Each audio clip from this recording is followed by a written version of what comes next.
kayo. Bago po ang lahat, first things first.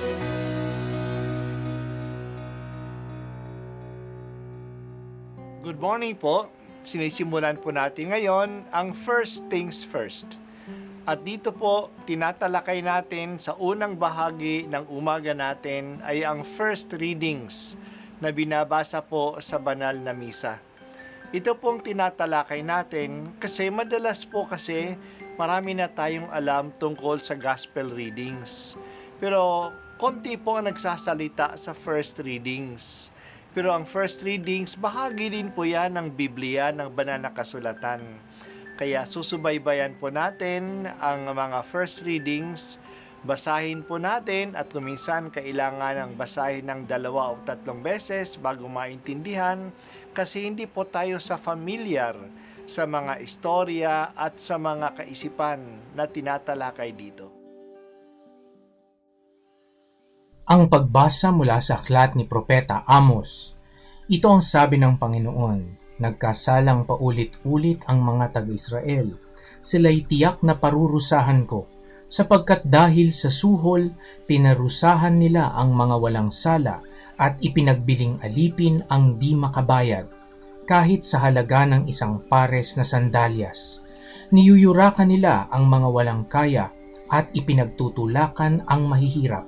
Nakikipagtalik ang mag-ama sa iisang babaeng nagbibili ng aliw, anupat nalalapastangan ang aking banal na pangalan.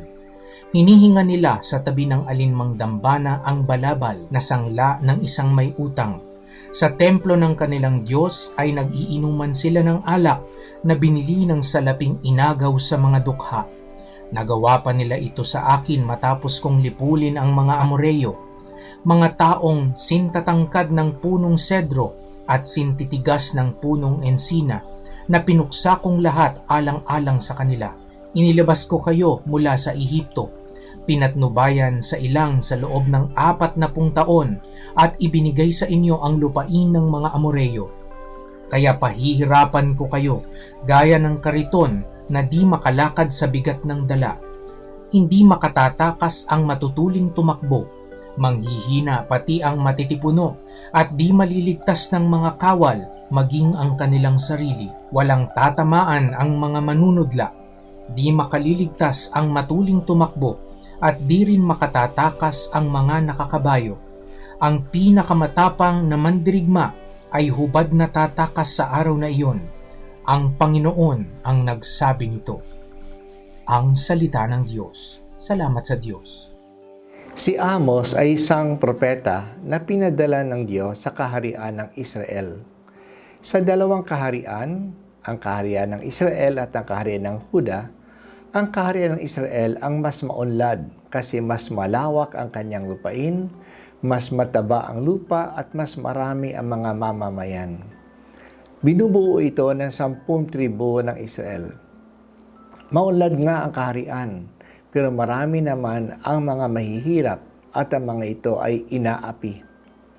Kaya si Amos ay pinadala bilang isang prophet of social justice.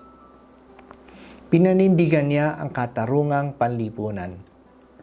Narinig natin sa pagbasa ngayon ang mga hindi makatarungang nangyayari sa kaharian. Sinusuhulan nila ng mga otoridad na parusahan ang mga walang sala. Hindi nakakabayad ang mga utang ay ipinagbibili nila bilang alipin. Mas mura pa ang halaga ng isang alipin kaysa isang sandalyas. Dahil sa kahirapan, maraming mga babae pinagbibili ang sarili nila at nakikipagtalik ang ama at anak na lalaki sa parehong babae. Ang balabal ng mga mahirap ay isinasangla. Ito'y dapat ibalik sa kanila sa gabi upang ngunit hindi nila ito ginagawa.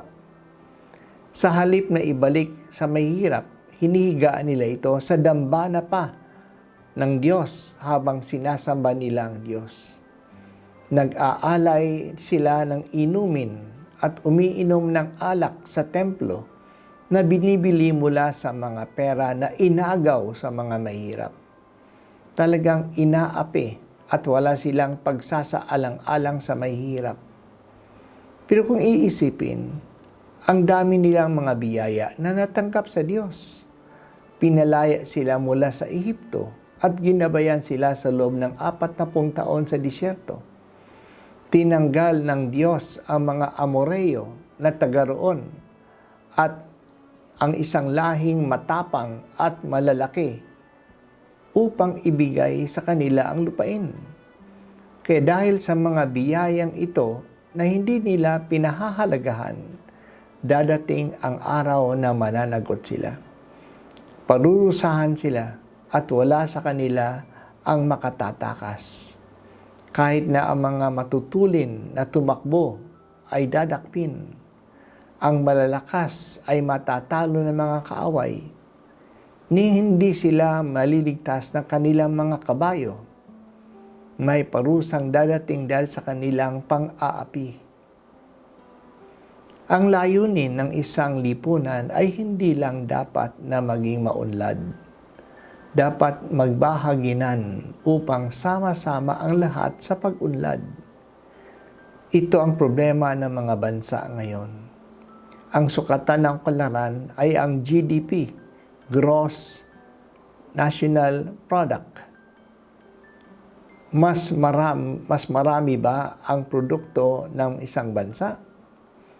Mas marami ba ang kanyang pera?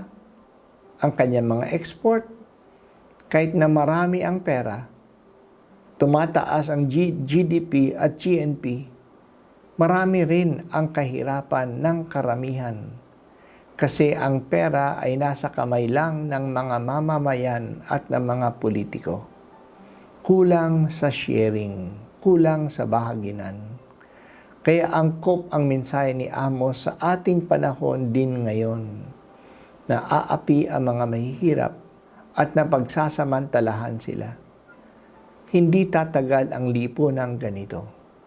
May parusang dadating sa mga hindi makatarungang pamamalakad ng pamahalaan. Hawak ng Diyos ang kasaysayan at siya ay Diyos ng katarungan. Itanim po ninyo sa aming puso, Panginoon, na kayo ay makatarungan at walang makakatakas sa iyong paghukom. Tulungan po niyo kaming palaging kumilos sa paraan na handa naming harapin ka sa wakas ng panahon.